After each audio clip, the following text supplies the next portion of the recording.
Quinta-feira, gente, você sabe, dia de sabor e saúde. No quadro de hoje, a gente vai tirar algumas dúvidas sobre uma dieta muito famosa, o jejum intermitente. Você sabe como é que faz? Vamos acompanhar aí.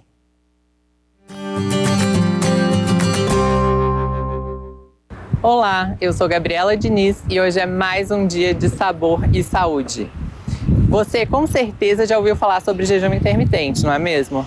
E no quadro dessa semana eu vou te ensinar 5 coisas que você deve saber antes de começar a praticar o jejum intermitente.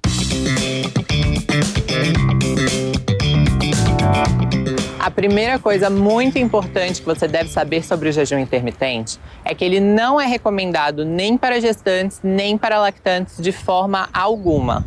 O melhor jejum intermitente é aquele que respeita o nosso ciclo circadiano, ou seja, aquele que a gente para de comer mais cedo, por volta de 7 da noite, e volta apenas no dia seguinte, sendo que dentro desse período em jejum, água, chás e café sem adoçar são permitidos e não quebram o jejum. A terceira coisa importante que você deve saber sobre o jejum intermitente é que ele começa a ter um efeito benéfico para o nosso organismo a partir de 12 horas de janela, podendo chegar até 16 ou 18 horas, mas exige treinamento e adaptação. Comece sempre pelo jejum de 12 horas de janela. O jejum intermitente não serve apenas para cortar as calorias do café da manhã.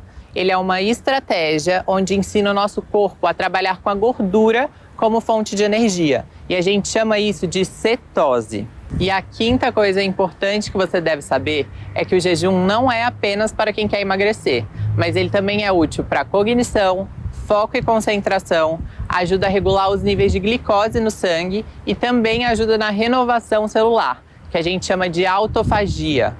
Mas é importante lembrar que o jejum ele deve ser feito com cuidado e com precaução, que deve ter o acompanhamento de um profissional que conheça sobre o jejum para prescrever de forma individualizada.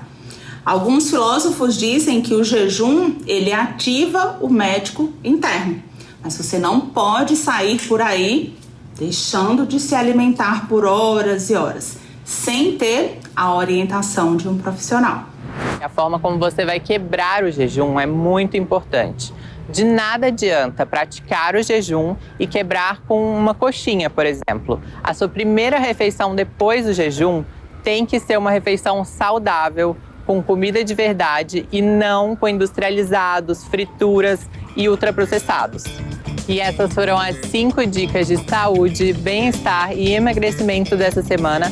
Te espero na próxima quinta-feira para mais dicas.